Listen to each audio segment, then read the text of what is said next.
ഗുരവേ ഗൗരചന്ദ്രായ രാധികായേ തദാലയേ കൃഷ്ണായ കൃഷ്ണഭക്തായ തദ്ഭക്തായ നമോ നമഃ. ഹൃദീയസ്യ പ്രേരണായ പ്രവർത്തിതോകം വരാകരൂപോപി തസ്യ ഹരേ പദകമലം വന്ദേ ചൈതന്യദേവസ്യ. Okay, so നമ്മൾ ശ്രീമദ് ഭാഗവതം പ്രഥമസ്കന്ധമാണ് പഠിക്കുന്നത്. ഭഗവാന്റെ മഹാകാരുണ്യം കൊണ്ട് നമ്മൾ 11-ാമത്തെ അധ്യായം വരെയായി. 34-ാമത്തെ ശ്ലോകമാണ്. 33-ാമത്തെ ശ്ലോകം വരെയാണ് കഴിഞ്ഞ ക്ലാസ്സിൽ ചർച്ച ചെയ്തത്. ഇന്ന് വളരെ പ്രധാനപ്പെട്ട ദിവസമാണ്.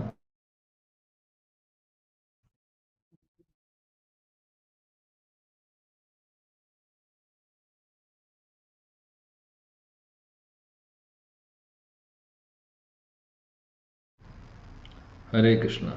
ക്ഷമിക്കണം, എന്തോ ഇന്റർനെറ്റിന്റെ ചെറിയ എന്തോ ഇഷ്യൂ വന്നു.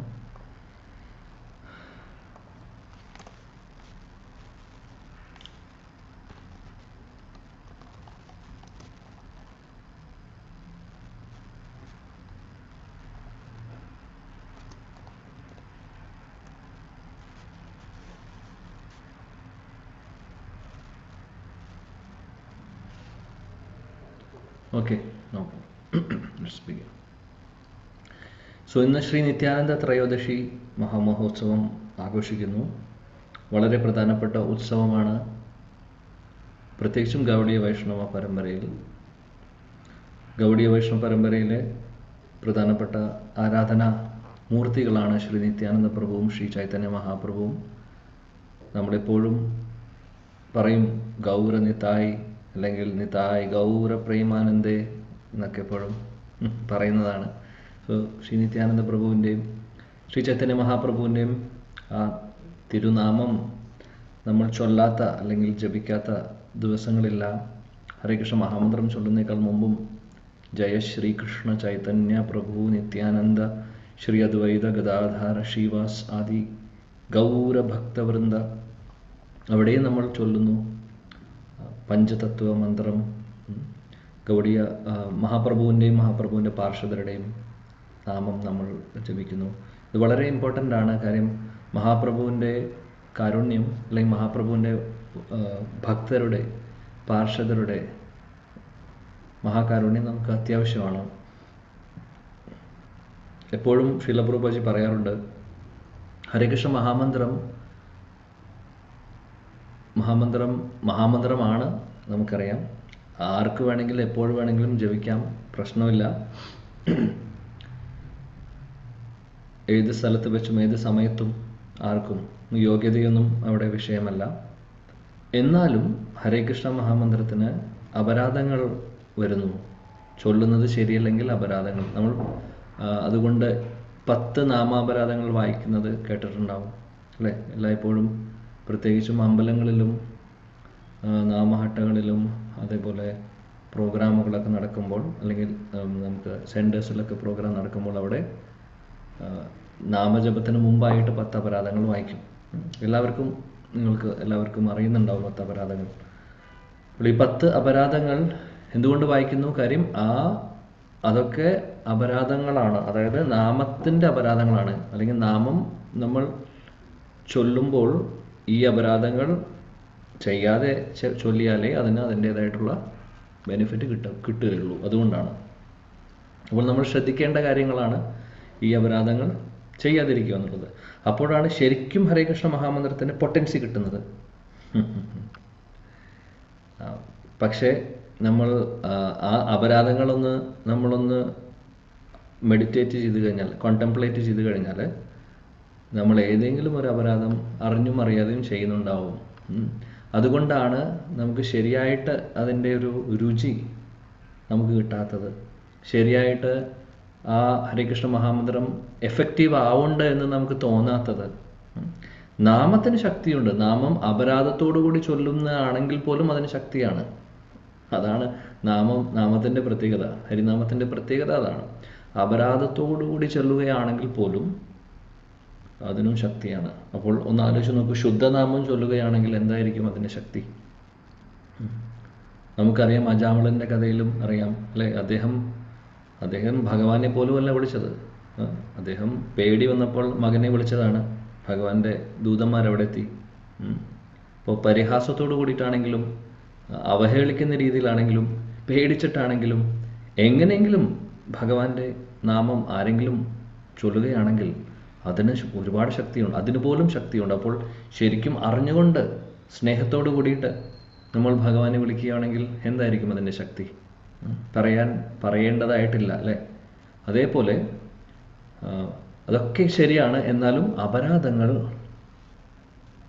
അതിന് നാമാപരാധം എന്ന് പറയുന്ന ഒരു സംഭവമുണ്ട്. അപ്പോൾ നാമാപരാധത്തെ ഒഴിവാക്കിയാലാണ് നമുക്ക് ശരിക്കും അതിൻ്റെ ആക്ച്വൽ പൊട്ടൻഷ്യൽ, അതായത് ഹരേകൃഷ്ണ മഹാമന്ത്രം തരുന്നത്, ഹരേകൃഷ്ണ മഹാമന്ത്രത്തിൻ്റെ അൾട്ടിമേറ്റ് റിസൾട്ട് എന്ന് പറഞ്ഞു കഴിഞ്ഞാൽ, അല്ലെങ്കിൽ ബെനിഫിറ്റ് എന്ന് പറഞ്ഞു കഴിഞ്ഞാൽ കൃഷ്ണപ്രേമമാണ്. അല്ലാതെ വേറെ അതിനും താഴെ ഒന്നുമല്ല. മുക്തിയല്ല, ഭൗതികമായിട്ടുള്ള നേട്ടങ്ങളല്ല, ബ്രഹ്മജ്യോതിയിൽ പോയി ലയിക്കുന്ന കാര്യങ്ങളുമല്ല, ഈവൻ മറ്റുള്ള തരത്തിലുള്ള സാഷ്ടി, സാരൂപ്യ അല്ലെങ്കിൽ സാലോക്യ എന്ന് പറയുന്ന മുക്തി പോലും അല്ല. ഹരേകൃഷ്ണ മഹാമന്ത്രത്തിൻ്റെ ആക്ച്വൽ ബെനിഫിറ്റ് എന്ന് പറഞ്ഞു കഴിഞ്ഞാൽ, അല്ലെങ്കിൽ അൾട്ടിമേറ്റ് ആയിട്ടുള്ള അതിൻ്റെ റിസൾട്ട് എന്താണെന്ന് വെച്ചാൽ, ഹയസ്റ്റ് റിസൾട്ട് എന്ന് പറഞ്ഞു കഴിഞ്ഞാൽ എന്താണെന്ന് വെച്ചാൽ അത് കൃഷ്ണപ്രേമം അല്ലെങ്കിൽ രാധാകൃഷ്ണ സേവനം. ഭഗവാൻ കൃഷ്ണൻ്റെയും രാധാറാണിയുടെയും അല്ലെങ്കിൽ വൃന്ദാവനത്തിലെ വ്രജവാസികളുടെ കൂടെ നിന്നുകൊണ്ട് വ്രജവാസിയായി മാറി നമ്മൾ ഭഗവാനെ സേവിക്കാനുള്ള അവസരമാണ്. അതാണ് അൾട്ടിമേറ്റ് ആയിട്ട് കിട്ടുന്നത് ഹരേകൃഷ്ണ മഹാമന്ത്രത്തിൽ. ശരിക്കും അതാണ് റിസൾട്ട് കിട്ടേണ്ടത്. പക്ഷേ അതിൻ്റെ കൂട്ടത്തിൽ കുറേ സൈഡ് പ്രൊഡക്ട്സ് ഉണ്ടാവും. അതിന് നമ്മൾ പറയും, ഇപ്പോൾ ഒരു മാനുഫാക്ചറിങ് കമ്പനിയിൽ ഒരു സാധനം പ്രൊഡ്യൂസ് ചെയ്യുകയാണെങ്കിൽ, അല്ലെങ്കിൽ ഒരു സാധനം ഉണ്ടാക്കുന്നൊരു എന്തെങ്കിലും കെമിക്കൽ ഉണ്ടാക്കുന്ന ഒരു കമ്പനിയാണെന്ന് വെക്കട്ടെ. അപ്പോൾ ആ പ്രത്യേകിച്ച് ആ കെമിക്കൽ ഉണ്ടാക്കുവാനുള്ളൊരു പ്രോസസ്സ് ഉണ്ടാവും. അപ്പോൾ ആ പ്രോസസ്സ് ഫോളോ ചെയ്ത് നമ്മൾ ഉണ്ടാക്കുമ്പോൾ ആ സംഭവം കിട്ടുന്നു, കെമിക്കൽ കിട്ടുന്നു. പക്ഷെ അതിൻ്റെ കൂട്ടത്തിൽ കുറേ ബൈ പ്രൊഡക്ട്സ് ഉണ്ടാവും. ബൈ പ്രൊഡക്ട്സ് എന്ന് പറഞ്ഞു കഴിഞ്ഞാൽ മെയിൻ പ്രൊഡക്ട്സ് അല്ല, സൈഡ് പ്രൊഡക്ട്സ്. അത് ഈ പ്രോസസ്സിലൂടെ മെയിൻ പ്രൊഡക്റ്റ് ഉണ്ടാവുന്നതിൻ്റെ കൂട്ടത്തിൽ സൈഡിൽ ഉണ്ടാവുന്നത്, അല്ലെങ്കിൽ ബൈ പ്രൊഡക്റ്റ് ആയിട്ട് വരുന്നതാണ്. അപ്പോൾ മെയിൻ പ്രൊഡക്റ്റ് അല്ല, പക്ഷെ സൈഡ് പ്രൊഡക്റ്റാണ്, അല്ലെങ്കിൽ ബൈ പ്രൊഡക്റ്റ് എന്ന് പറയും. അതേപോലെയാണ് മറ്റുള്ളത് കാര്യങ്ങളെല്ലാം. ആക്ച്വൽ പ്രോഡക്റ്റ് എന്താണ്? ഹരേകൃഷ്ണ മഹാമന്ത്രം ചൊല്ലുന്നതോടെ, ക്ഷമിക്കണം,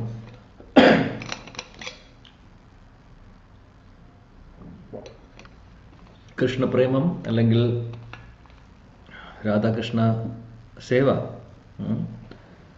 വൃന്ദാവനത്തിലെ കൃഷ്ണനെ സേവിക്കുക എന്നുള്ള ആ ഒരു അവസരം നമുക്ക് കിട്ടുന്നു. എന്നാൽ ബൈ പ്രൊഡക്റ്റായിട്ട് ബാക്കിയുള്ളതെല്ലാം കൂടെ വരുന്നുണ്ടാവും. പക്ഷെ നമ്മുടെ ഫോക്കസ് മെയിൻ റിസൾട്ടിലേക്ക് മാത്രമാണ് അല്ലേ? എന്നാൽ ആ മെയിൻ റിസൾട്ടിലേക്ക് എത്തണമെങ്കിൽ ശുദ്ധനാമം ചൊല്ലിയാലേ അവിടേക്ക് നമുക്ക് എത്താൻ സാധിക്കുകയുള്ളൂ. അതുകൊണ്ട് ഈ അപരാധങ്ങളെ എല്ലാം ഒഴിവാക്കണം. അതാണ് നമ്മൾ നാമാപരാധങ്ങൾ വായിക്കുന്ന സമയത്തും അവസാനം പറയുന്നു, വി ഷുഡ് ഒരു വൈഷ്ണവൻ ഈ അപരാധങ്ങളൊക്കെ ഒഴിവാക്കിക്കൊണ്ട് നാമം ചൊല്ലുമ്പോഴാണ് കൃഷ്ണപ്രേമം അൾട്ടിമേറ്റ് സക്സസ് ആവുന്ന, അൾട്ടിമേറ്റ് പെർഫെക്ഷൻ നമുക്ക് കിട്ടുന്നത്, കൃഷ്ണപ്രേമം കിട്ടുന്നത് എന്ന് നമ്മൾ വായിക്കാറുമുണ്ട്. ശീലപ്രഭുപാദി പറയും, എപ്പോഴും ആചാര്യന്മാരും പറയാറുണ്ട്, എന്നാൽ ഭഗവാൻ കൃഷ്ണന്റെ നാമത്തിന് ഇതുപോലെ അപരാധങ്ങൾ എഫക്റ്റ് ചെയ്യാൻ സാധ്യതയുണ്ട്. എന്നാൽ ഗൗരനിത്തായുടെ, ചൈതന്യ മഹാപ്രഭുവിൻ്റെയും നിത്യാനന്ദ പ്രഭുവിൻ്റെയും നാമം ഒരു അപരാധവും എടുക്കില്ല, ഒരു അപരാധവും ബാധകമല്ല. ഈ പറയുന്ന 10 അപരാധങ്ങൾ മഹാപ്രഭുവിൻ്റെ നാമത്തിനോ, ജയ ശ്രീ കൃഷ്ണ ചൈതന്യ പ്രഭു നിത്യാനന്ദ ശ്രീ അദ്വൈത ഗദാധാർ ശ്രീവാസാദി ഗൗരഭക്തവൃന്ദ മഹാപ്രഭുവിൻ്റെയോ നിത്യാനന്ദ പ്രഭുവിൻ്റെയോ അദ്ദേഹത്തിൻ്റെ പാർഷദരുടെയോ, അല്ലെങ്കിൽ നമ്മൾ പഞ്ചതത്വത്തെ ഗ്ലോറിഫൈ ചെയ്യുന്നു അല്ലേ, ആ നാമങ്ങൾക്കൊന്നും അപരാധങ്ങൾ എടുക്കില്ല. അതാണ് അതിൻ്റെ പ്രത്യേകത. സോ കാരണം എന്താണ്? ആ മഹാപ്രഭുവിൻ്റെ അല്ലെങ്കിൽ നിത്യാനന്ദ പ്രഭുവിൻ്റെ നാമം എന്ന് പറയുന്നത് കൂടുതൽ മെർസിഫുൾ ആണ്. അവരെ പോലെ തന്നെ നമ്മളെപ്പോഴും പറയും, കൃഷ്ണൻ, ഭഗവാൻ കൃഷ്ണൻ തീർച്ചയായിട്ടും കാരുണ്യവാനാണ്, ഒരു സംശയമില്ല കാര്യത്തിൽ. ഒരു മഹാകാരുണ്യവാൻ തന്നെയാണ് ഭഗവാൻ കൃഷ്ണൻ. എന്നാൽ ആ ഭഗവാൻ കൃഷ്ണനേക്കാൾ ഒരു പടി മുമ്പിലാണ് ശ്രീ ചൈതന്യ മഹാപ്രഭുവിൻ്റെ മഹാകാരുണ്യം. നമ്മളെപ്പോഴും പറയും കൃഷ്ണൻ തന്നെയാണ് മഹാപ്രഭുവും. എന്നാൽ മഹാപ്രഭുവായിട്ട് വരുന്ന സമയത്ത് അദ്ദേഹത്തിൻ്റെ കാരുണ്യം കുറച്ചും കൂടെ കൂടുതലാണ്.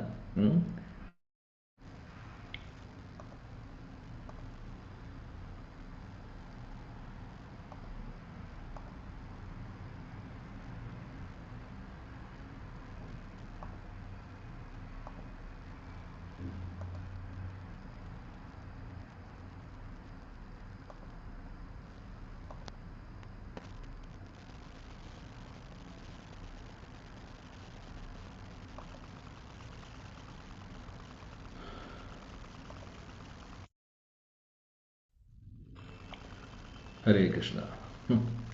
ക്ഷമിക്കണം, എന്തോ ഇന്റർനെറ്റ് പ്രശ്നങ്ങളാണ്. ഓക്കെ, സാരമില്ല, അങ്ങനെ പോട്ടെ. ഹരേ കൃഷ്ണ ഹരേ കൃഷ്ണ കൃഷ്ണ കൃഷ്ണ ഹരേ ഹരേ ഹരേ രാം ഹരേ രാം രാം രാം ഹരേ ഹരേ. ഇപ്പോൾ ചൈതന്യ മഹാപ്രഭുവിൻ്റെ നാമം, നിത്യാനന്ദ പ്രഭുവിൻ്റെ നാമം, അത് അപരാധം എടുക്കില്ല, ഒരു അപരാധം എടുക്കില്ല എന്ന് പറയുന്നു. അതുകൊണ്ട് നമ്മൾ ഹരേ കൃഷ്ണ മഹാമന്ത്രത്തിനെ പ്രൊട്ടക്റ്റ് ചെയ്യാൻ വേണ്ടിയിട്ടാണ് ആദ്യം പഞ്ചതത്വ മന്ത്രം ചൊല്ലുന്നത്. കാര്യം ചൈതന്യ മഹാപ്രഭുവിനെയും നിത്യാനന്ദ പ്രഭുവിൻ്റെയും പാർഷദരുടെയും അവരുടെ അനുഗ്രഹത്തോട് കൂടിയിട്ട് നമ്മൾ ഹരേകൃഷ്ണ മഹാമന്ത്രം ചൊല്ലുമ്പോൾ നമുക്ക് അപരാധമില്ലാതെ ചൊല്ലുവാൻ സാധിക്കും. എന്നാൽ ഓക്കെ, എന്നിട്ടും നമ്മൾ അപരാധങ്ങൾ ചെയ്യുന്നുണ്ടോ അത് വേറെ കാര്യം. പക്ഷേ അതിൻ്റെ എഫക്റ്റ് കുറയ്ക്കും, അപരാധങ്ങളുടെ എഫക്റ്റ് കുറയും, കാര്യം പഞ്ചതത്വ മന്ത്രം ചൊല്ലുന്നത് കൊണ്ട്. സോ ഇറ്റ്സ് വെരി, അതുകൊണ്ട് വളരെ ഇമ്പോർട്ടൻ്റ് ആണ്. ജയ ശ്രീ കൃഷ്ണ ചൈതന്യ പ്രഭു നിത്യാനന്ദ ശ്രീ അദ്വൈത ഗദാധര ശ്രീവാസാദി ഗൗരഭക്തവൃന്ദ എന്ന് നമ്മൾ ചൊല്ലേണ്ടത്. ഓരോ റൗണ്ട് കഴിയുമ്പോഴും അങ്ങനെ നമ്മളെല്ലാവരും ചൊല്ലാറുണ്ട് അല്ലേ? തീർച്ചയായിട്ടും അതാണ് പ്രത്യേകത. കാര്യം കാരുണ്യം, മഹാകാരുണ്യവാന്മാരാണ് നിത്യാനന്ദ പ്രഭുവും ചൈതന്യ മഹാപ്രഭുവും. അജാനലംബിത ഭുജൗ കനകാവദാദോ സങ്കീർത്തനേക പിതരോ കമലായതാക്ഷോ വിശ്വംഭരോ ദ്വിജവരോ യുഗധർമ്മപാലോ വന്ദേ ജഗത് പ്രിയകരോ കരുണാവതാരോ.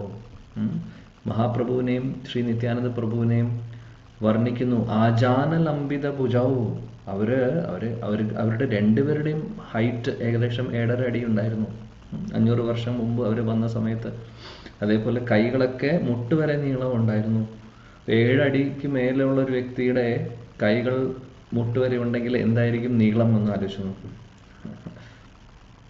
അങ്ങനെ അജാനലംബിത ഭുജോ കനകാവതാതോ, സുവർണ നിറമായിരുന്നു രണ്ടുപേർക്കും. സങ്കീർത്തനേക പിതരോ, സങ്കീർത്തനം, ഹരേകൃഷ്ണ സങ്കീർത്തനം ആരാണ്? സങ്കീർത്തനത്തിന്റെ പിതാക്കള് അല്ലെങ്കിൽ പിതാവാണ് മഹാപ്രഭുവും നിത്യാനന്ദ പ്രഭുവും. കമലായതാക്ഷോ, കണ്ണുകളാണെങ്കിൽ എങ്ങനെയാണ്? താമര ഇതളുകൾ പോലെ നീണ്ടിട്ട് ഭംഗിയുള്ള അതിമനോഹരമായിട്ടുള്ള കണ്ണുകൾ. സങ്കീർത്തനേക പിതരോ കമലായതാക്ഷോ വിശ്വംഭരോ, രണ്ടുപേരെയും കൂടിയിട്ടാണ് പറയുന്നത്. കാര്യം ഈ ശ്ലോകത്തിൽ ആജാന ലംബിത ഭുജൗ സങ്കീർത്തനേക പിതരൗ കമലായതാക്ഷൗ, ഈ അവസാനം ഔ എന്ന് വരുമ്പോൾ ആക്ച്വലി പ്ലൂറൽ യൂസേജ് ആണ് സംസ്കൃതത്തിൽ. 2 വ്യക്തികളെ കുറിച്ചാണ് പറയുന്നത്, ഒരാളല്ല. മഹാപ്രഭുവും നിത്യാനന്ദ പ്രഭുവിനെ ഒരുമിച്ചാണ് പറയുന്നത്. രണ്ടുപേരുടെയും ക്വാളിറ്റീസാണ് പറയുന്നത്. അതാണ് സങ്കീർത്തനേക പിതരൗ കമലായതാക്ഷോ വിശ്വംഭരോ, രണ്ടുപേരെയും വിശ്വംഭരോ എന്ന് വിളിക്കുന്നുണ്ട്. ശരിക്കും ചൈതന്യ മഹാപ്രഭുവിന്റെ ഒഫീഷ്യൽ നെയിം വിശ്വംഭരൻ എന്നാണ്. ഇവിടെ നിത്യാനന്ദ പ്രഭുവിനെ കൂടെ അതിൽ ഇൻക്ലൂഡ് ചെയ്യുന്നു. രണ്ടുപേരും വിശ്വംഭരൻ എന്ന് പറഞ്ഞാൽ എന്താണ്? പരിപാലനം ചെയ്യുന്ന, വിശ്വം മുഴുവനും പരിപാലിക്കുന്ന. വിശ്വംഭരോ ദ്വിജവരോ, ബ്രാഹ്മണന്മാരിൽ വെച്ച് വരിഷ്ഠരായിട്ടുള്ള ബ്രാഹ്മണർ രണ്ടുപേരും. ദ്വിജവരോ യുഗധർമ്മപാലോ, യുഗധർമ്മം, കലിയുഗത്തിലെ യുഗധർമ്മം നമുക്ക് തന്നിട്ടുള്ള 2 വ്യക്തികളാണ്. വന്ദേ ജഗത് പ്രിയകരോ, ഈ ജഗത്തിലെ എല്ലാവർക്കും പ്രിയപ്പെട്ട 2 വ്യക്തികളാണ് ശ്രീ ചൈതന്യ മഹാപ്രഭുവും നിത്യാനന്ദ പ്രഭുവും. വന്ദേ, ഞാൻ നമിക്കുന്നു. കരുണാവതാരോ, അവസാനം വരുന്നതാണ് കരുണാവതാരം.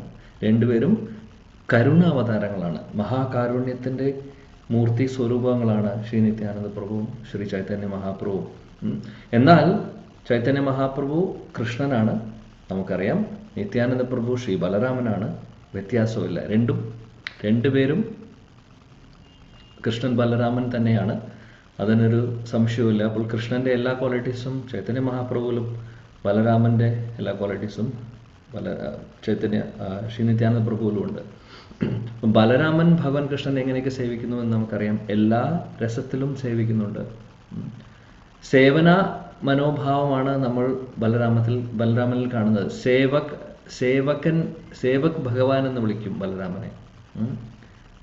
സേവ്യ ഭഗവാൻ എന്ന് പറഞ്ഞാൽ കൃഷ്ണൻ, അദ്ദേഹമാണ്. എല്ലാവരും അദ്ദേഹത്തെ സേവിക്കുന്നത്. എന്നാൽ സേവകന്റെ രൂപത്തിലാണ് ബലരാമനുള്ളത്, ശ്രീ നിത്യാനന്ദ പ്രഭു ഉള്ളത്.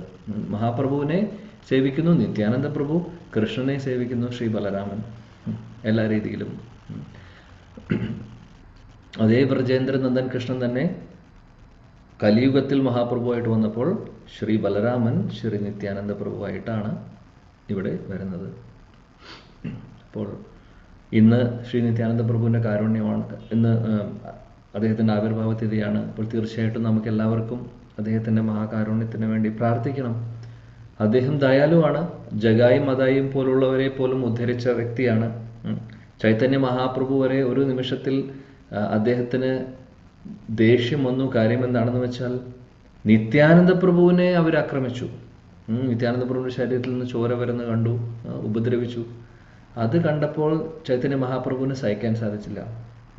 ബാക്കിയെല്ലാം അദ്ദേഹം ടോളറേറ്റ് ചെയ്തു. പക്ഷെ അദ്ദേഹത്തിൻ്റെ ഭക്തരെ തൊട്ടപ്പോൾ മഹാപ്രഭു സുദർശന ചക്രം എടുത്തു.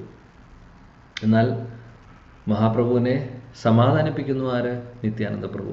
നിത്യാനന്ദ പ്രഭു പറഞ്ഞു, ക്ഷമിക്കണം അവരോട്, അങ്ങ് റിയാക്ട് ചെയ്യേണ്ട ആവശ്യമില്ല. ഇങ്ങനെ തുടങ്ങിക്കഴിഞ്ഞാൽ നമ്മൾ ഒരുപാട് ജഗായിനെയും മതായിനെയും, ഇവർ രണ്ടുപേരും മാത്രമല്ല, കലിയുഗത്തിൽ ഇതേപോലെ ഒരുപാട് ആളുകളുണ്ട് നമ്മളെപ്പോലുള്ളവർ. അങ്ങനെ എല്ലാവരെയും നിഗ്രഹിക്കേണ്ടി വരും, അതിൻ്റെ ആവശ്യമില്ല. അതുകൊണ്ട് അവരുടെ ഹൃദയത്തിലുള്ള ഈ ആസുരികമായിട്ടുള്ള ആ പ്രവണതകളെ നമുക്ക് മാറ്റാം. അതാണ് നമ്മൾ ചെയ്യേണ്ടത് എന്ന് ചൈതന്യ മഹാപ്രഭുവിന് അറിയാത്ത കാര്യമല്ല, നിത്യാനന്ദ പ്രഭു ഓർമ്മിപ്പിക്കുകയാണ്. അതല്ലേ നമ്മൾ ചെയ്യേണ്ടത്.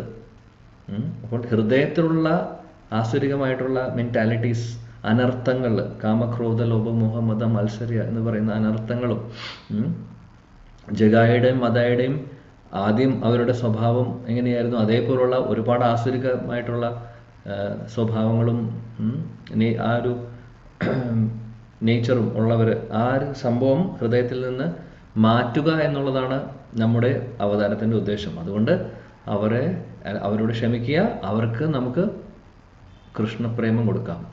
എന്നിട്ട് എന്താണ് സംഭവിക്കുന്നത്? ജഗായും മതയും ശുദ്ധഭക്തരായി മാറുന്നു. ഒരു ശുദ്ധഭക്തരായി മാറുക മാത്രമല്ല, അവരുടെ പിന്നീടുള്ള സേവനങ്ങൾ കാണുമ്പോഴും അവരുടെ നാമജപവും നമുക്ക് എങ്ങനെ പറയാൻ സാധിക്കും? അതിമനോഹരമായിട്ടാണ് അവരുടെ ട്രാൻസ്ഫോർമേഷൻ സംഭവിക്കുന്നത്. പരമശുദ്ധ ഭക്തരായി മാറുന്നു രണ്ടുപേരും. 100 റൗണ്ടിനും മേലെ എല്ലാ ദിവസവും നാമം ജപിക്കുന്നു. വൈഷ്ണവരെ ഒരുപാട് സേവനം ചെയ്യുന്നു. അവരുടെ വസ്ത്രങ്ങൾ കഴുകി കൊടുക്കുന്നു, അവരുടെ കാല് കഴുകി കൊടുക്കുന്നു, അവർക്ക് വേണ്ടി കുളിക്കാൻ വേണ്ടി ഗംഗയിൽ ഒരു കടമുണ്ടാക്കി കൊടുക്കുന്നു. അങ്ങനെ ഒരുപാട് സേവനങ്ങൾ അവർ ചെയ്തു. എങ്ങനെ സാധിച്ചു? കാര്യം ചൈതന്യ മഹാപ്രഭുവിനെ, നിത്യാനന്ദ പ്രഭുവിൻ്റെ എസ്പെഷ്യലി ചൈതന്യ മഹാപ്രഭു ഒരു നിമിഷം അവരെ ശകാരിക്കാൻ തുടങ്ങിയപ്പോൾ നിത്യാനന്ദ പ്രഭുവാണ് തടയുന്നത്. അപ്പോൾ മഹാപ്രഭുവിനേക്കാൾ കൂടുതൽ അവിടെ കാരുണ്യം കാണിക്കുന്നു ശ്രീ നിത്യാനന്ദ പ്രഭു. അപ്പം അതുകൊണ്ട് നിത്തായ് കൃപ കിട്ടുവാനാണ് എളുപ്പം കുറച്ചും കൂടെ. ചൈതന്യ മഹാപ്രഭുവിൻ്റെ കൃപ കിട്ടണമെങ്കിൽ ആദ്യം ശ്രീ നിത്യാനന്ദ പ്രഭു വഴിയേ അങ്ങോട്ട് പോകാൻ സാധിക്കുകയുള്ളൂ. അത് ഇമ്പോർട്ടൻ്റ് ആയിട്ടുള്ളൊരു തത്വമാണ്. നമ്മൾ ശ്രീല രഘുനാഥദാസ് ഗോസ്വാമിയുടെ ചരിത്രം നോക്കിക്കഴിഞ്ഞാൽ, ശ്രീല രഘുനാഥദാസ് ഗോസ്വാമി നമുക്കറിയാം, അദ്ദേഹം ശ്രീ ചൈതന്യ മഹാപ്രഭുവിനെ കാണണം എന്ന് പറഞ്ഞ് വീട്ടിൽ നിന്ന് ഓടിപ്പോവായിരുന്നു അല്ലേ? എത്ര പ്രാവശ്യം അദ്ദേഹം ഓടിപ്പോകുന്നു. കൂടെയുള്ളവരെ, അദ്ദേഹത്തിൻ്റെ അച്ഛൻ്റെ സെർവൻസ് പോയി പിടിക്കുന്നു, കൊണ്ടുവരുന്നു. ആകെ പ്രശ്നങ്ങളായിരുന്നു അല്ലേ? രഘുനാഥദാസ് ഗോസ്വാമിയെ കുറിച്ച് നമ്മൾ പലതവണ ചർച്ച ചെയ്തിട്ടുണ്ട്. ഇതെല്ലാം കഴിഞ്ഞ് അവസാനം ശ്രീ നിത്യാനന്ദ പ്രഭുവിൻ്റെ അടുത്ത് ഒരു ദിവസം പോകുമ്പോൾ അദ്ദേഹം, നിത്യാനന്ദ പ്രഭു അടുത്തുണ്ട്, അവിടെ വന്നിട്ടുണ്ട് എന്ന് മനസ്സിലാക്കിയ ശ്രീല രഘുനാഥദാസ് ഗോസ്വാമി അദ്ദേഹത്തെ കാണാൻ പോകുന്നു. ആ സമയത്ത് നിത്യാനന്ദ പ്രഭു അദ്ദേഹത്തെ വിളിക്കുന്നത്, രഘുനാഥ് വന്നിട്ടുണ്ടെന്ന് പറയുമ്പോൾ അദ്ദേഹം പറയുന്നത് കള്ളനാണ് എന്നാണ് പറയുന്നത്. കള്ളൻ എന്ന് വിളിക്കുന്നത് വേറെ ഒന്നും കൊണ്ടല്ല. കാര്യം നിത്യാനന്ദ പ്രഭുവിനെ ഓവർടേക്ക് ചെയ്തുകൊണ്ട്, അല്ലെങ്കിൽ നിത്യാനന്ദ പ്രഭുവിനെ കാണാതെ നേരിട്ട് മഹാപ്രഭുവിൻ്റെ അടുത്തേക്ക് അപ്രോച്ച് ചെയ്യാൻ നോക്കി അദ്ദേഹം. അതാണ് അങ്ങനെ വിളിക്കുന്നത്. നമ്മളെ പഠിപ്പിക്കുകയാണ്. കാര്യം നിത്യാനന്ദ പ്രഭു റെപ്രസെന്റ് ചെയ്യുന്നത് ശ്രീ ഗുരുവിനെയാണ്. ബലരാമൻ നിത്യാനന്ദ പ്രഭു ഗുരുതത്വമാണ്, അഖണ്ഡ ഗുരുതത്വം എന്ന് പറയും. അപ്പോൾ ഗുരുവിനെ റെപ്രസെന്റ് ചെയ്യുന്നു. അപ്പോൾ ഗുരു ത്രൂ ആണ് കൃഷ്ണനിലേക്ക് പോകേണ്ടത്. എന്നാൽ ശ്രീല രഘുനാഥദാസ് ഗോസ്വാമി ആ കാര്യം മറന്നു. അതുകൊണ്ടാണ് മഹാപ്രഭു പലതവണ തിരിച്ചയച്ചത്. നിനക്ക് സമയമായിട്ടില്ല, മറക്കട വൈരാഗ്യം ചെയ്യരുത്, നീ തിരിച്ചു പൊക്കോളൂ, സമയമായിട്ടില്ല, സമയമാകുമ്പോൾ ഞാൻ വിളിക്കാം എന്നാണ് പറഞ്ഞത് മഹാപ്രഭു. ആക്ച്വലി എന്തിനു വേണ്ടിയിട്ടാണ് തിരിച്ചയച്ചത്? നിത്യാനന്ദ പ്രഭുവിന്റെ അനുഗ്രഹം നീ എടുത്തിട്ട് വാ, അപ്പോൾ നിന്നെ ഞാൻ സ്വീകരിക്കാം. അതാണ് ഉദ്ദേശം ഉണ്ടായിരുന്നത്. അങ്ങനെ 3-4 പ്രാവശ്യം മഹാപ്രഭു തിരിച്ചു വിട്ടു ശ്രീല രഘുനാഥദാസ് ഗോസ്വാമി. എന്നാൽ അവസാനം നിത്യാനന്ദ പ്രഭുവിനെ ശരണം പ്രാപിച്ചപ്പോൾ, നിത്യാനന്ദ പ്രഭുവിന് അനുഗ്രഹം കിട്ടിയപ്പോൾ, അന്ന് പിന്നെ നിത്യാനന്ദ പ്രഭുവിനെ കണ്ടപ്പോൾ കഴിഞ്ഞ നിത്യാനന്ദ പ്രഭു അദ്ദേഹത്തെ അനുഗ്രഹിച്ചു. ആദ്യം തുടക്കത്തിലൊന്ന് കളിയാക്കി ശ്രീല രഘുനാഥദാസ് ഗോസ്വാമി. അതിനുശേഷം നിത്യാനന്ദ പ്രഭു ശ്രീല രഘുനാഥദാസ് ഗോസ്വാമി ഒന്ന് ശരണം പ്രാപിച്ചു, അദ്ദേഹത്തിന്റെ സാഷ്ടാംഗം നമസ്കരിച്ചു ക്ഷമിക്കണമെന്ന് പറഞ്ഞു. ആ സമയത്ത് ശ്രീ നിത്യാനന്ദ പ്രഭു അദ്ദേഹത്തിന്റെ തൃപ്പാദങ്ങൾ ശ്രീല രഘുനാഥദാസ് ഗോസ്വാമിയുടെ ശിരസിൽ വെക്കുന്നു, എന്നിട്ട് അനുഗ്രഹിക്കുന്നു. ആ ലോട്ടസ് ഫീറ്റ് എടുത്ത് തലയിൽ വെക്കുന്നു. അതിനുശേഷം എന്ത് സംഭവിച്ചു? ശ്രീല രഘുനാഥദാസ് ഗോസ്വാമിക്ക് വേറൊരു ഗോസ്വാമിക്കും കിട്ടാത്ത മഹാസൗഭാഗ്യം അദ്ദേഹത്തിന് കിട്ടി. 16 വർഷം ശ്രീ ചൈതന്യ മഹാപ്രഭുവിന്റെ കൂടെ നിൽക്കാൻ സാധിച്ചു. ആരുടെ അനുഗ്രഹം കൊണ്ടാണ്? ശ്രീ നിത്യാനന്ദ പ്രഭുവിന്റെ. അതുകൊണ്ട് വളരെ ഇമ്പോർട്ടൻ്റ് ആണ് മഹാപ്രഭുവിന്റെ കാരുണ്യം ശ്രീ നിത്യാനന്ദ പ്രഭുവിലൂടെയാണ് കിട്ടുന്നത്. അതേപോലെ തന്നെ വേറെ ഒരു എക്സാമ്പിൾ നോക്കിക്കഴിഞ്ഞാൽ കാലകൃഷ്ണദാസിനെ കുറിച്ച് കേട്ടിട്ടുണ്ടാവും. ശ്രീ ചൈതന്യ മഹാപ്രഭു സന്യാസം എടുത്ത് അദ്ദേഹം വൃന്ദാവനത്തിൽ സൗത്ത് ഇന്ത്യൻ ടൂർ പോകുന്ന സമയത്ത് ജഗന്നാഥ്പുരിയിൽ വന്ന് അധികം താമസിയാതെ അദ്ദേഹം സൗത്ത് ഇന്ത്യൻ സ്ഥലങ്ങളിലേക്ക് അദ്ദേഹം പോകും. ഒരു 2 വർഷത്തോളം അദ്ദേഹം അങ്ങനെ ടൂറിലാവും.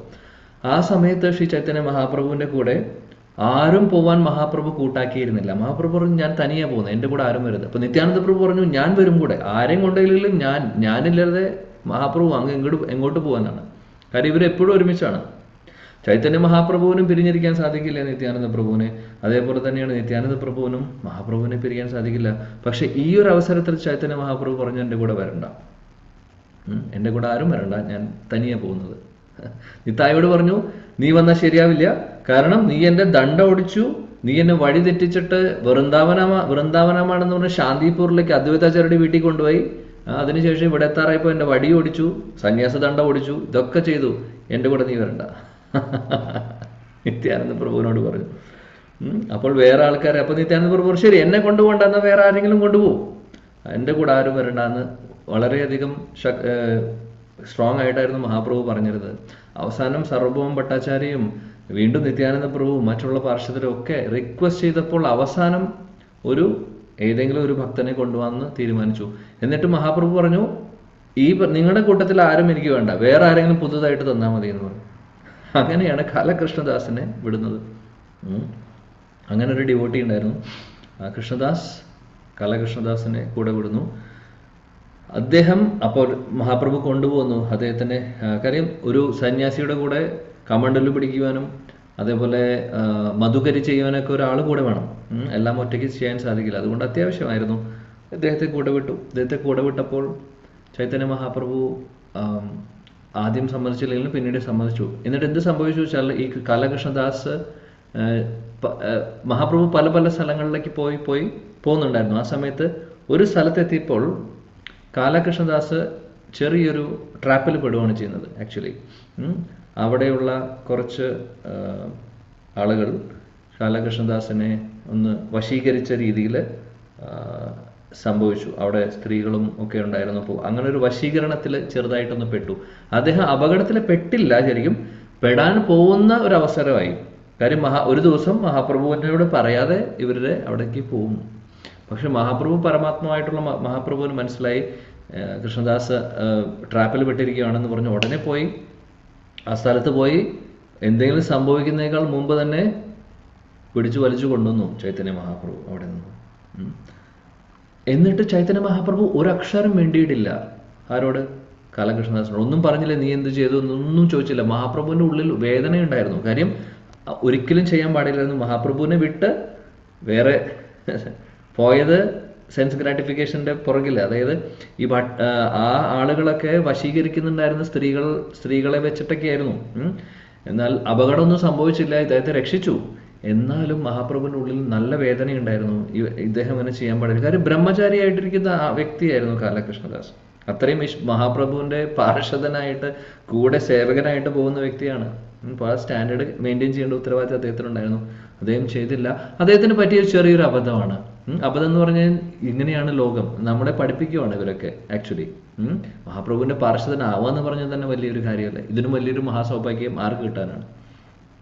അദ്ദേഹം കാലകൃഷ്ണദാസ് നമ്മളെ പഠിപ്പിക്കുന്ന ഒരു പാഠം, അതായത് ചൈതന്യ മഹാപ്രഭുവിന്റെ കൂടെ ഉണ്ടായിട്ടും മായയുടെ പ്രഭാവം നമുക്ക് ഉണ്ടാവാം. അതുകൊണ്ട് ശ്രദ്ധിക്കണം, ഒരിക്കലും സംഘം വിടരുത്. ഭക്തരുടെ ആ ഒരു സംരക്ഷണ വലയത്തിൽ നിന്ന് നമ്മൾ മാറിപ്പോകരുത്, അപകടങ്ങൾ ഉണ്ടാവും എന്നുള്ളത് കാണിച്ചു തരുവാണ്. ചൈതന്യ മഹാപ്രഭുവിന്റെ കൂടെ നിന്നപ്പോൾ പോലും സംഭവിക്കാം. അപ്പോൾ എത്ര വലിയ പാഠമാണെന്ന് നോക്കൂ. എന്തായാലും അങ്ങനെ ആ സൗത്ത് ഇന്ത്യൻ ടൂർ ഇത് ഇടയിൽ നടക്കുന്ന, ഏകദേശം പകുതി സമയത്ത് നടക്കുന്നതാണ്. അതിനുശേഷം കുറേ വേറെ സ്ഥലങ്ങളിലേക്കും പോകുന്നുണ്ട്. മഹാപ്രഭു ഇദ്ദേഹത്തെ കൂട്ടിക്കൊണ്ടുകൊണ്ട് ഒന്നും പറഞ്ഞിട്ടില്ല. തിരിച്ച് ജഗന്നാഥപുരിയിൽ എത്തിയ ഉടനെ ചൈതന്യ മഹാപ്രഭു എല്ലാവരോടും പറഞ്ഞു, സർവം ഭട്ടാചാര്യോടും നിത്യാനന്ദ പ്രഭുവിനോടും എല്ലാവരോടും പറഞ്ഞു, കാലകൃഷ്ണദാസിനെ ഇനി എനിക്ക് കാണുന്നുണ്ടാകും. അതുവരെ അദ്ദേഹം ഒന്നും വേണ്ടിയില്ല. എന്നിട്ട് പറഞ്ഞു, ഇത്രയും ദിവസം അവൻ എൻ്റെ സംരക്ഷണത്തിലായിരുന്നു, കാര്യം എൻ്റെ കൂടെ വന്നിട്ടുള്ളായിരുന്നു. അതുകൊണ്ട് ഞാൻ അവനെ പ്രൊട്ടക്റ്റ് ചെയ്തു, ഒരക്ഷരം ഞാൻ മിണ്ടിയിട്ടില്ല. ഞാൻ തിരിച്ച് ജഗന്നാഥപുരിയിലെത്തി. ഇനി എനിക്ക് അവൻ്റെ ആവശ്യമില്ല, അവൻ എൻ്റെ സംരക്ഷണത്തിൽ ഇരിക്കേണ്ട ആവശ്യമില്ല അവന്. അതുകൊണ്ട് എനിക്ക് കാലകൃഷ്ണദാസിനെ കാണണ്ട ഇനി മുതൽ. ഇവിടെ നിന്ന് പൊക്കോളാൻ പറഞ്ഞു. ഇനി എൻ്റെ കൺമുമ്പിൽ വരരുത്, വലിയൊരു തെറ്റ് ചെയ്തു എന്ന് പറഞ്ഞു. അപ്പോഴാണ് ഇവരൊക്കെ അറിയുന്നത് ഇങ്ങനെയൊക്കെ സംഭവിച്ചു എന്നുള്ളതൊക്കെ. അപ്പോൾ നിത്യാനന്ദ പ്രഭു, സർവം ഭട്ടാചാര്യ മറ്റുള്ളവരെ കൂടെ ചർച്ച ചെയ്യുകയാണ്. എന്ത് ചെയ്യണം, ഇനിയിപ്പോൾ എന്ത് ചെയ്യും? കാലകൃഷ്ണദാസിനെ പാവം ചെറിയൊരു അബദ്ധം പറ്റിപ്പോയതാണ്. എന്നാൽ അപകടം സംഭവിച്ചില്ല, സംഭവിച്ചതിനെ മഹാപ്രഭു രക്ഷിച്ചു. എന്നിരുന്നാലും സംഭവിക്കാൻ പാടില്ലായിരുന്നു. എന്നാലും ഇവർക്ക് റിജക്റ്റ് ചെയ്യാൻ തോന്നുന്നില്ല. മഹാപ്രഭു പറഞ്ഞു റിജക്റ്റ് ചെയ്യാൻ. നിത്യാനന്ദ പ്രഭുവിന്റെ ഹൃദയത്തിൽ അപ്പോഴും മഹാകാരുണ്യവാനായതുകൊണ്ട് നിത്യാനന്ദ പ്രഭു ഒരു പ്ലാൻ ഉണ്ടാക്കി. നിത്യാനന്ദ പ്രഭു പറഞ്ഞ ഉടനെ മറ്റുള്ളവരോട്, സർവം ഭട്ടാചാര്യോട് മറ്റുള്ളവർക്ക് അഭിപ്രായം ചോദിച്ചു, നമുക്കൊരു കാര്യം ചെയ്താലോ, കാലകൃഷ്ണദാസിന് നമുക്കൊരു സർവീസ് കൊടുക്കാം. എന്തായിരുന്നു മഹാപ്രഭു പറഞ്ഞത്? ഇവിടെ നിന്ന് മാറ്റി നിർത്തണം എന്നാണ്. ശരി, നമുക്ക് മാറ്റി നിർത്താം. ഒരു കാര്യം ചെയ്യാം, എന്തായാലും നവദ്വീപിലേക്ക് ഒരാളെ വിടേണ്ട സമയമായിട്ടുണ്ട്. കാര്യം Chaitanya Mahaprabhu south Indian tour കഴിഞ്ഞ് തിരിച്ചു വന്ന് ഈ ഒരു വിവരം നമുക്ക് നവദ്വീപിലെ ശച്ചിദേവിയോടും, ശച്ചിമാത മഹാപ്രഭുവിന്റെ അമ്മ ശച്ചിമാതയോട്, അദ്വൈതാചാര്യോടും ഇവരോടും ഒക്കെ പറയേണ്ട ആവശ്യമുണ്ട്. അപ്പൊ അവരോടൊക്കെ പറയാൻ വേണ്ടിയിട്ട് ഒരാളെ ഇവിടുന്ന് വിടണം. അപ്പോൾ നമുക്ക് കാലകൃഷ്ണദാസിനെ വിടാം എന്ന് പറഞ്ഞ് അഭിപ്രായം ചോദിച്ചു. എല്ലാവരും രണ്ട് കൈ നീട്ടി സ്വീകരിച്ചു ആ ഒരു അഭിപ്രായം. പറഞ്ഞു എല്ലാവരും. നിത്യാനന്ദ പ്രഭുവിനോട് പറഞ്ഞു, അങ്ങ് പറഞ്ഞത് തന്നെ നമുക്ക് ചെയ്യാം. എന്നിട്ട് ഇദ്ദേഹത്തെ വിടുകയും ചെയ്യുന്നത്. എന്നിട്ട് അവിടെ പോയിട്ട് കാലകൃഷ്ണദാസ് അതിമനോഹരമായ സർവീസാണ് ചെയ്യുന്നത്. കാര്യം ആദ്യം തന്നെ ശച്ചിമാതായുടെ അടുത്ത് പോയിട്ട് എന്തൊക്കെ നടന്നു ആ 2 വർഷം സൗത്ത് ഇന്ത്യൻ ടൂറിന് പോയപ്പോൾ എന്ന് ഓരോ ദിവസത്തെ കാര്യങ്ങൾ എക്സ്പ്ലെയിൻ ചെയ്ത് കൊടുത്തു. അദ്വൈതാചാര്യ, ശ്രീവാസ് ഠാക്കൂർ, ഇവരെല്ലാവർക്കും. അപ്പോൾ വലിയൊരു ഹാപ്പി ന്യൂസ് ആയിട്ടാണ് അദ്ദേഹം പോകുന്നത്. അപ്പൊ എല്ലാവരും നവദ്വീപിലെ ഹാപ്പിയായി, ഒരുപാട് സന്തോഷമായി അവർക്ക്. കാര്യം മഹാപ്രഭുവിന്റെ ന്യൂസ് കൊണ്ടുവന്ന വ്യക്തിയാണ്. അപ്പൊ അവരൊക്കെ അങ്ങോട്ട് ഇദ്ദേഹത്തെ ഒരുപാട് എന്താ പറയാ നന്ദി പ്രകടിപ്പിക്കുകയായിരുന്നു. ഒന്ന് ആലോചിച്ച് നോക്കൂ, മഹാപ്രഭു അവിടെ നിന്ന് റിജക്റ്റ് ചെയ്തു. നിത്യാനന്ദ പ്രഭുവിന്റെ കാരുണ്യം കൊണ്ട് അദ്ദേഹത്തിന് ഭഗവാന്റെ ഒരു സർവീസാണ് കിട്ടുന്നത്. വലിയൊരു സർവീസാണ് അദ്ദേഹം ചെയ്തത്.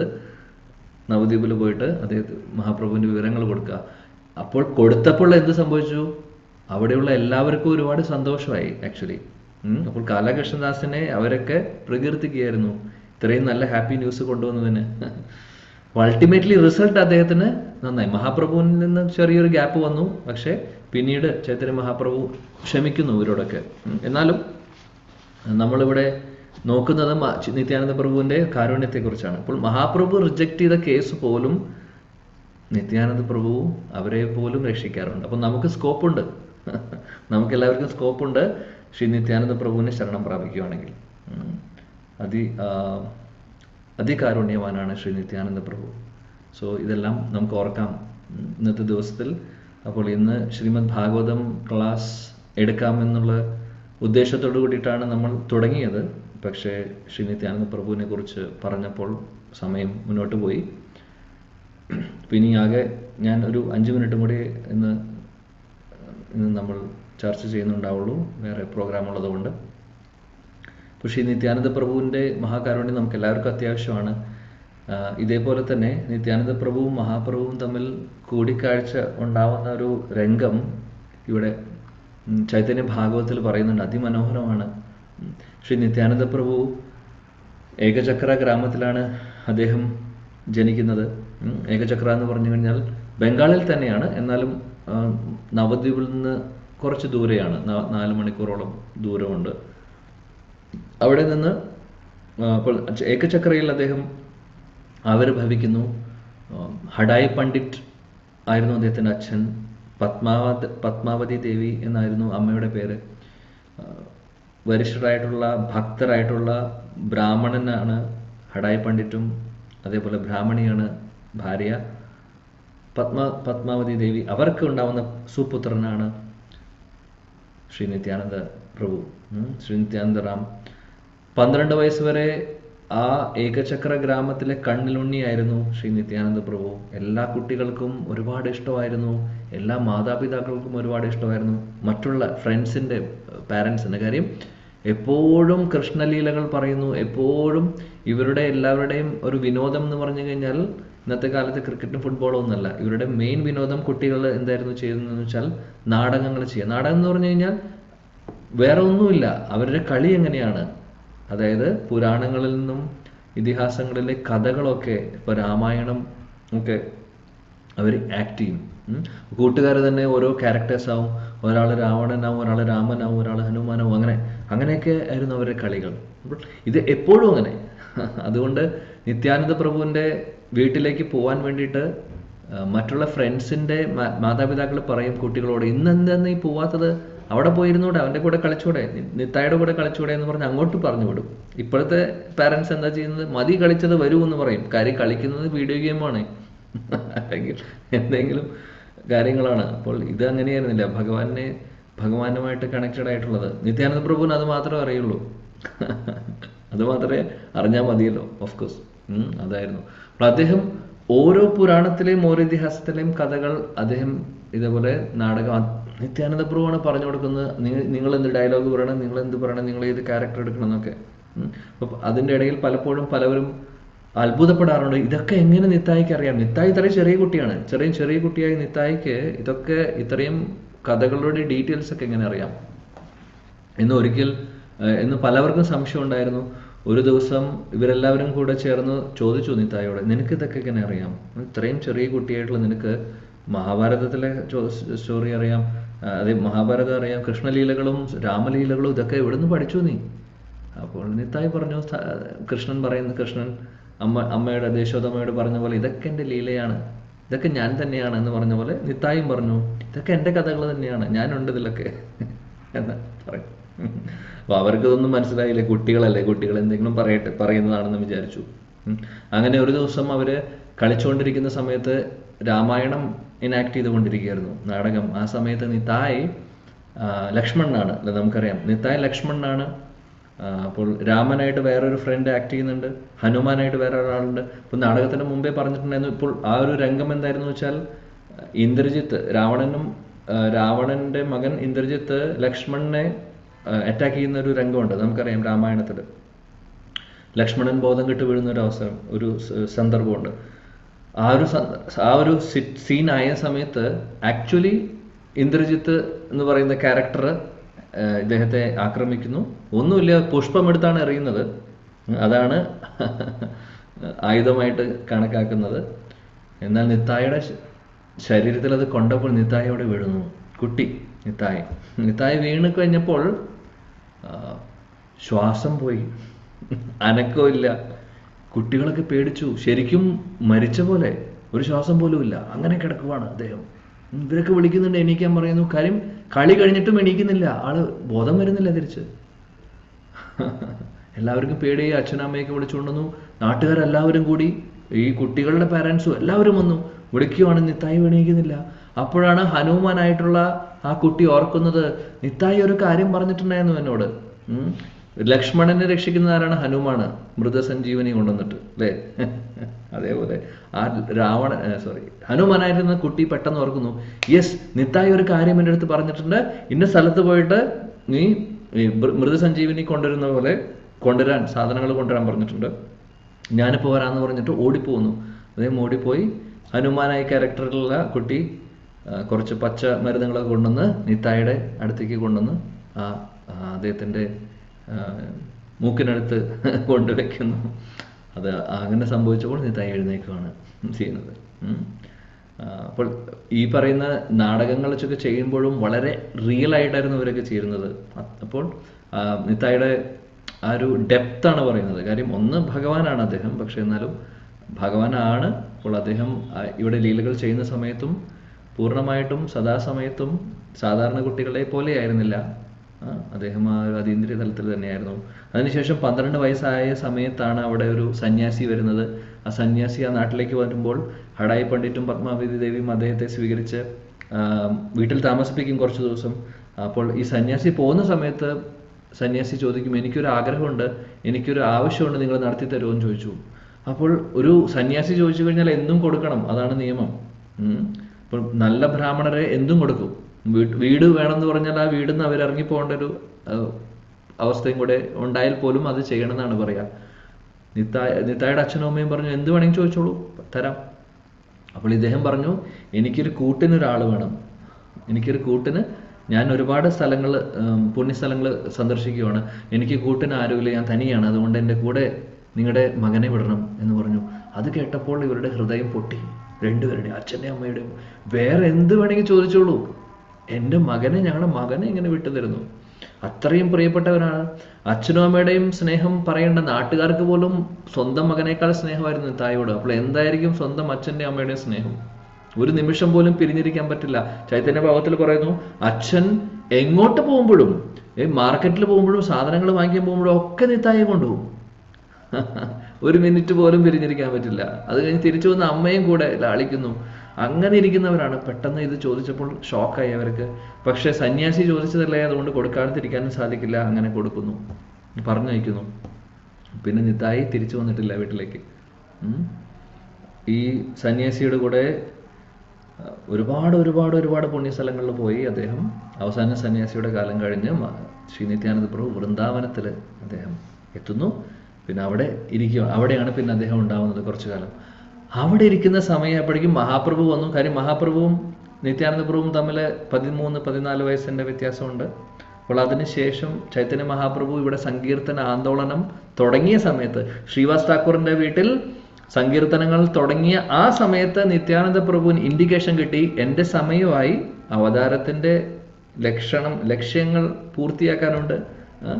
എൻ്റെ ബ്രദർ ഓൾറെഡി നവദ്വീപിൽ എത്തിയിട്ടുണ്ട്, ഞാൻ നവദ്വീപിൽ പോട്ടെ. അങ്ങനെ കറക്റ്റ് സമയത്താണ് അവിടേക്ക് പോകുന്നത്. അപ്പോൾ അതുവരെ നിത്യാനന്ദ പ്രഭു ഇല്ല നവദ്വീപിൽ. മഹാപ്രഭു സങ്കീർത്തനാന്തോളനം തുടങ്ങിയതിന് ശേഷമാണ്, ശ്രീവാസാങ്കണിലെ സങ്കീർത്തനവും അദ്ദേഹം മഹാപ്രഭുവിൻ്റെ ഒരു ചേഞ്ച് വന്നതിന് ശേഷമാണ് നിത്യാനന്ദ പ്രഭു എൻ്റർ ചെയ്യുന്നത്. അങ്ങനെ നിത്യാനന്ദ പ്രഭു നേരെ പോയി. അവിടെ നേരെ പോയില്ല ഇവരുടെ അടുത്തേക്ക്. നന്ദനാചാര്യ എന്ന് പറയുന്നൊരു ഭക്തനുണ്ട് അവിടെ, മഹാപ്രഭുവിൻ്റെ പാർഷദൻ തന്നെ. അദ്ദേഹത്തിൻ്റെ വീട്ടിലാണ് അദ്ദേഹം താമസിക്കുന്നത്. നന്ദനാചാര്യ അദ്ദേഹത്തെ സ്വീകരിച്ച് ഇരുത്തുന്നു. അദ്ദേഹം അവിടെ താമസിക്കുകയാണ്. അപ്പോൾ മഹാപ്രഭു എല്ലാവരോടും ശ്രീവാസാങ്കണിൽ വെച്ച് പറയുന്നുണ്ട്, 2-3 ദിവസത്തിനകത്ത് നവദ്വീപില് വരിഷ്ഠനായിട്ടുള്ളൊരു ഭക്തൻ വരും. അത്രേ പറയുന്നുള്ളൂ. അപ്പൊ ഇവരൊക്കെ ചോദിക്കുന്നുണ്ട്, ആരാണ്? അതൊന്നും ഞാൻ പറയില്ല, ഇപ്പോൾ വരും. അത് കഴിഞ്ഞ് 2-3 ദിവസം കഴിഞ്ഞപ്പോൾ മഹാപ്രഭു പറഞ്ഞു, അവൻ എത്തി, ഉടനെ തന്നെ വിളിച്ചുകൊണ്ടുവരാൻ പറഞ്ഞു. വിടുന്നത് ആരെയാണ്? ഹരിദാസ് ഠാക്കൂറിനെയും അദ്വൈതാചാര്യയും, ശ്രീവാസ് ഠാക്കൂറിനെയും. ശ്രീവാസ് ഠാക്കൂറിനെയും ഹരിദാസ് ഠാക്കൂറിനെയാണ് വിടുന്നത്. മഹാപ്രഭു പറഞ്ഞു, നവദ്വീപിൽ മുഴുവൻ നടന്നോളൂ, എല്ലാ വീടുകളിലും പോയി ഇറങ്ങിക്കോളൂ. ഏതെങ്കിലും ഒരു ബ്രാഹ്മണൻ, ഒരു ഭക്തൻ വന്നിട്ടുണ്ടെങ്കിൽ അവരെ ഇങ്ങോട്ട് കൊണ്ടുവരാൻ പറഞ്ഞു. ഇവരെല്ലാ വീടുകളിലും പോയി. ചൈതന്യഭാഗവതം പറയുന്നു, 9 മണിക്കൂറോളം ഇവർ രണ്ടുപേരും പോയി എല്ലാ വീടുകളിലും കയറി ഇറങ്ങി ചോദിക്കും, ആരെങ്കിലും വന്നിട്ടുണ്ടോ? ആരും പറയുന്നു പുതിയതായിട്ട് ആരുമില്ല. തിരിച്ചു വന്ന് ഇവർ റിപ്പോർട്ട് കൊടുക്കും രണ്ടുപേരും. എന്നിട്ട് പറയും, ഞങ്ങൾ ഇത്രയും നേരം, കാലത്ത് പോയി രാത്രിയാണ് വരുന്നത്. എന്നിട്ട് പറഞ്ഞു, ആരെയും കണ്ടില്ല. പുതുതായിട്ട് ആരും ഇല്ല ഇവിടെ, വന്നിട്ടില്ല എന്നാണ് എല്ലാവരും പറഞ്ഞത് എന്ന് പറഞ്ഞു. ചൈതന്യ മഹാപ്രഭു പറഞ്ഞു, എല്ലാം എനിക്കറിയാം എവിടെയാണ് ഉള്ളത് എന്ന് പറഞ്ഞു. അങ്ങനെ ചൈതന്യ മഹാപ്രഭു, യെസ് എനിക്കറിയാം എവിടെയുള്ളത്, എൻ്റെ കൂടെ വരൂ എന്ന് പറഞ്ഞു. ഇവരെല്ലാവരും കൂടെ ഒരുമിച്ച് പോകുന്നു. മഹാപ്രഭു മുമ്പിൽ നടക്കുന്നു, നേരെ നന്ദനാചാര്യയുടെ വീട്ടിൽ പോകുന്നു. നേരെ നന്ദനാചാര്യയുടെ വീട്ടിൽ പോയി വാതില് തുറന്ന് അകത്തേക്ക് കയറുമ്പോൾ ശ്രീ നിത്യാനന്ദ പ്രഭു അവിടെ ഒരു സിംഹാസനം എന്ന് പറഞ്ഞാൽ അവിടെ ഇരിക്കുകയാണ് ശരിക്കും. ചൈതന്യ മഹാപ്രഭുവിനെ കണ്ട സമയത്ത്, ഇത് ആദ്യത്തെ കൂടിക്കാഴ്ചയാണ് ആക്ച്വലി. നമ്മൾ നേരത്തെ പറഞ്ഞ ലീല ഒരുപാട് ഇതിന് ശേഷം നടന്നിട്ടുള്ളതാണ്. ഇത് കൂടിക്കാഴ്ചയെ കുറിച്ചാണ് പറയുന്നത്. ആ കൂടിക്കാഴ്ച അതിമനോഹരമാണ്. ചൈതന്യ ഭാഗവതം എക്സ്പ്ലെയിൻ ചെയ്യുന്നുണ്ട്. മഹാപ്രഭുവിന്റെ കണ്ണിൽ നിന്ന് വെള്ളം വരുന്നു, നിത്യാനന്ദ പ്രഭുവും രണ്ടുപേരും കരയുന്നു. അഷ്ടസ്വാത്വിക വികാരങ്ങൾ രണ്ടുപേരിലും വരുന്നു. രണ്ടുപേരും അടുത്ത് പോയി ആലിംഗനം ചെയ്യുകയാണ് ചെയ്യുന്നത്. എന്നിട്ട് നിലത്ത് കിടന്ന് ഉരുളുന്നു സ്നേഹത്തിൽ. ബലരാമനും കൃഷ്ണനും ഒരുമിച്ച് കണ്ടപ്പോൾ, ഇത്രയും കാലം നീ എവിടെയായിരുന്നു എന്നാണ് അവര് അങ്ങോട്ടും ഇങ്ങോട്ടും ചോദിക്കുന്നത്. കാത്തിരിക്കുകയായിരുന്നു, നിന്നെ കാത്തിരിക്കുകയായിരുന്നു, അങ്ങോട്ടും ഇങ്ങോട്ടും പറയുവാണ് അവര്. അങ്ങനെ ഇതെല്ലാം കഴിഞ്ഞ് രണ്ടുപേരും കുറച്ചു നേരം ബോധം പോയി. പിന്നെ ഇവർ രണ്ടുപേരും അവിടെയുള്ള പാർഷദരെല്ലാവരും ഹരികൃഷ്ണ കീർത്തനം തുടങ്ങി. അങ്ങനെ രണ്ടുപേരും എഴുന്നേറ്റു. അവസാനം അപ്പോഴും ഒരു പകുതി ബോധത്തിലാണ് രണ്ടുപേരും. അത് കഴിഞ്ഞ് മഹാപ്രഭു പറഞ്ഞു ശ്രീവാസ് ഠാക്കൂറിനോട് ഭാഗവതത്തിലൊരു ശ്ലോകം ചൊല്ലാൻ പറഞ്ഞു. ഇപ്പൊ ചൈതന്യ മഹാപ്രഭു തിരിച്ച് കോൺഷ്യസ്നസ് എത്തി, നിത്യാനന്ദ പ്രഭുവും എത്തിയിട്ടുണ്ട്. എന്നാൽ ഭാഗവതത്തിലെ ഒരു ശ്ലോകം ചൊല്ലാം. അപ്പൊ ഇവരെല്ലാവരും ചോദിക്കും അതെന്തിനാണെന്ന് പറയും. ഈ ശ്ലോകം, ഭാഗവതത്തിലെ ശ്ലോകം ചൊല്ലിക്കഴിഞ്ഞാൽ അറിയാം ഇത് ആരാണെന്ന് മനസ്സിലാവും എന്ന് പറഞ്ഞു. അങ്ങനെ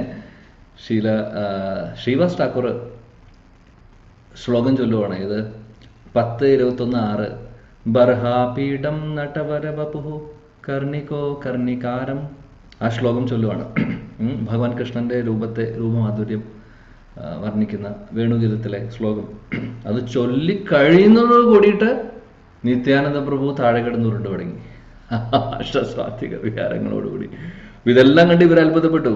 ബാക്കി എല്ലാവരും ഓഹോ, ഇത്രയും അവർക്ക് അറിയുന്നുണ്ടായിരുന്നില്ല. നേരത്തെ മഹാപ്രഭുവായിട്ട് അവർ കണ്ടുമുട്ടിയപ്പോൾ ഉണ്ടായിരുന്ന സന്തോഷം മാത്രമേ, ആ അകത്തുള്ള ആ ഭക്തിയുടെ ആ ഒരു പുറത്തു വരുന്നത് കണ്ടപ്പോൾ ഇവർക്ക് എല്ലാവർക്കും അത്ഭുതമായി. അപ്പൊ മഹാപ്രഭു പറഞ്ഞു, ഇതാണ് നിത്തായി, ഇതാണ് എൻ്റെ നിത്തായി എന്ന് പറഞ്ഞ് അവർക്ക് ഇൻട്രൊഡ്യൂസ് ചെയ്ത് കൊടുക്കുന്നു. അങ്ങനെ കുറച്ച് കഴിഞ്ഞപ്പോഴാണ് തിരിച്ച് ഇവരെല്ലാവരും നിത്യാനന്ദ പ്രഭു നോർമൽ കോൺഷ്യസ്നസ്സിൽ വരുന്നത്. പിന്നെ അന്ന് മുതൽ ഇവരൊരുമിച്ചാണ്, ഊണും ഉറക്കവും കിടപ്പും എല്ലാം. നിത്യാനന്ദ പ്രഭു അതിനുശേഷം കൂടെ തന്നെ ഉണ്ടായിട്ടുണ്ട്. മഹാപ്രഭു സന്യാസം എടുത്തപ്പോഴും കൂടെയുണ്ട്. സന്യാസം കഴിഞ്ഞ് മഹാപ്രഭുവിനെ ജഗന്നാഥപുരിയിലേക്ക് കൊണ്ടുപോകുന്നതും നിത്യാനന്ദ പ്രഭുവാണ്. അതിനുശേഷം നിത്യാനന്ദ പ്രഭു ഒരുപാട് കാലം ഉണ്ടായിരുന്നു മഹാപ്രഭുവിൻ്റെ കൂടെ. കുറച്ച് കഴിഞ്ഞപ്പോൾ മഹാപ്രഭു പറഞ്ഞു, നിത്തായ് നീ ഇനി തിരിച്ചു പോകണം, നിനക്ക് വേറെ ഡ്യൂട്ടികളുണ്ട്, എൻ്റെ കൂടെ നിൽക്കണ്ട എന്ന് പറഞ്ഞു. ഇവിടെ ജഗന്നാഥപുരിയിൽ നിൽക്കണ്ട, നീ ഹാവ് ടു ഗോ ബാക്ക്, നവദ്വീപിൽ പോയിട്ട് നീ പ്രചരണം ചെയ്യണം. അങ്ങനെ മഹാപ്രഭുവിന്റെ നിർദ്ദേശപ്രകാരം അദ്ദേഹം ഗൃഹസ്ഥാശ്രമത്തിലേക്ക് പ്രവേശിക്കുന്നു. അതേപോലെ തന്നെ അദ്ദേഹം പ്രചരണം ചെയ്തു. അതിനുശേഷം നിത്യാനന്ദ പ്രഭു തിരിച്ചു വന്നതിന് ശേഷമാണ് ആക്ച്വലി ഗൗഡിയ വൈഷ്ണവരുടെ എണ്ണം കൂടിയത്. നിത്യാനന്ദ പ്രഭു അതേപോലെയാണ് പ്രചരണം ചെയ്തത്. നവദ്വീപും പരിസരവും ഒക്കെ എല്ലാ സ്റ്റേറ്റുകളും അദ്ദേഹത്തിന്റെ ഡിസൈപ്പിൾസ് ആയിരുന്നു, മഹാപ്രഭുവിന്റെ ഭക്തരായിരുന്നു. അങ്ങനെ ഒരുപാട് പ്രചരണം ചെയ്തു. എന്നിട്ട് എല്ലാ വർഷവും രഥയാത്ര നടക്കുന്ന സമയത്ത് ശ്രീ നിത്യാനന്ദ പ്രഭുവും അദ്വൈതാചാര്യ ശ്രീവാസ് ഠാക്കൂർ ഇവരെല്ലാവരും ഇവിടെ വരുമായിരുന്നു, ജഗന്നാഥ്പുരിയിൽ വരുമായിരുന്നു.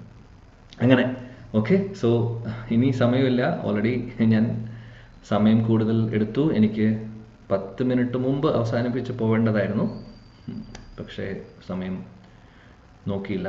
ഭഗവാന്റെ കാരുണ്യം കൊണ്ട്, ശ്രീ നിത്യാനന്ദ പ്രഭുവിൻ്റെ കാരുണ്യം കൊണ്ട് നമുക്ക് ഇന്നത്തെ ദിവസം കുറച്ച് അദ്ദേഹത്തെക്കുറിച്ച് ചർച്ച ചെയ്യാനുള്ള, കേൾക്കാനുള്ള, പറയാനുള്ള ഒരു മഹാസൗഭാഗ്യം നമുക്ക് തന്നിരിക്കുന്നു. സോ എല്ലാവരെയും ശ്രീ നിത്യാനന്ദ പ്രഭു അനുഗ്രഹിക്കട്ടെ, ശ്രീ ചൈതന്യ മഹാപ്രഭു അനുഗ്രഹിക്കട്ടെ. ഭക്തിയിൽ എല്ലാവർക്കും അൾട്ടിമേറ്റ് സക്സസ് ആയിട്ടുള്ള കൃഷ്ണപ്രേമത്തിലേക്ക് നമ്മളെല്ലാവരെയും എത്തിക്കുവാൻ ശ്രീ നിത്യാനന്ദ പ്രഭുവിൻ്റെ അനുഗ്രഹം ഉണ്ടെങ്കിൽ തീർച്ചയായിട്ടും സാധിക്കുന്നു. നമ്മുടെ ഹൃദയത്തിലെ ഭൗതികമായിട്ടുള്ള ആഗ്രഹങ്ങളും മാലിന്യങ്ങളും ഒക്കെ വേരോടുകൂടി പറിച്ചു കളയാനുള്ള ശക്തിയുണ്ട് ശ്രീ നിത്യാനന്ദ പ്രഭുവിന്. ബലരാമൻ എന്ന് പറഞ്ഞാൽ ബലമാണ്, സ്പിരിച്വൽ സ്ട്രെങ്ത്, ആധ്യാത്മിക ശക്തിയാണ് ബലരാമൻ എന്ന് പറഞ്ഞാൽ ആ ബലത്തെ ഉദ്ദേശിക്കുന്നത്. അപ്പോൾ ആ ബലരാമൻ തന്നെയാണ് ശ്രീനിത്തായി. നമ്മുടെ ആധ്യാത്മിക ശക്തി ഇവരെയാണ് ഡിപ്പെൻഡ് ചെയ്തിരിക്കുന്നത്. സോ നിത്യാനന്ദ പ്രഭുവിൻ്റെ അനുഗ്രഹം എല്ലാവർക്കും ഉണ്ടാവട്ടെ. ശുദ്ധഭക്തി നമ്മുടെ ഉള്ളിൽ ഹൃദയത്തിൽ പൊട്ടിമുളയ്ക്കട്ടെ.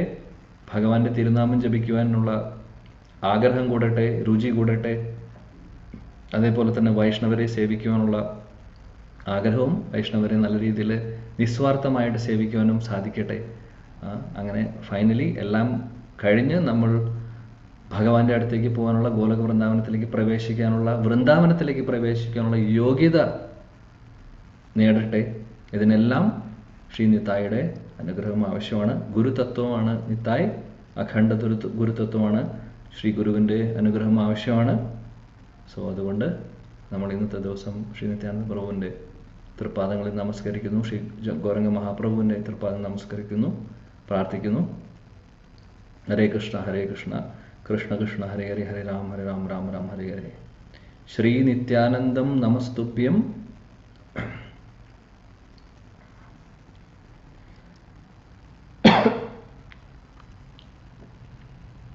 ശ്രീ നിത്യാനന്ദം നമസ്തുഭ്യം. പ്രേമാനന്ദപ്രദായിനെ. ശ്രീ നിത്യാനന്ദം നമസ്തുഭ്യം പ്രേമാനന്ദപ്രദായിനെ. കലി കൽമഷനാശായ ജാനവാപതയെ നമഃ. ശ്രീ നിത്യാനന്ദ പ്രഭു കി ജയ. ശ്രീ നിത്യാനന്ദ പ്രഭു നമ്മുടെ ഹൃദയത്തിലെല്ലാ കലിയുഗത്തിലെ നമ്മുടെ ഓരോരുത്തരുടെയും ഹൃദയത്തിലുള്ള കൽമഷങ്ങളെല്ലാം മാറ്റിത്തന്ന് പ്രേമാനന്ദം, കൃഷ്ണപ്രേമാനന്ദം എല്ലാവർക്കും പ്രദാനം ചെയ്യട്ടെ. അതിനുള്ള ശക്തി നിത്യാനന്ദ പ്രഭുവിലുണ്ട്. അതുകൊണ്ട് ശ്രീ നിത്യാനന്ദ പ്രഭുവിൻ്റെ തൃപ്പാദങ്ങളിൽ നമസ്കരിക്കുന്നു, പ്രാർത്ഥിക്കുന്നു. ഹരേ കൃഷ്ണ കൃഷ്ണ കൃഷ്ണ ഹരേ ഹരേ, ഹരേ രാം രാം രാം ഹരേ ഹരേ. ശ്രീ നിത്യാനന്ദ പ്രഭു की जय, श्री गौर निताय की जय, श्री चैतन्य महाप्रभु की जय, श्री नित्यानंद त्रयोदशी महामहोत्सव की जय. गौर प्रेमानंदे. हरि हरि बोल. Thank you. हरे कृष्ण.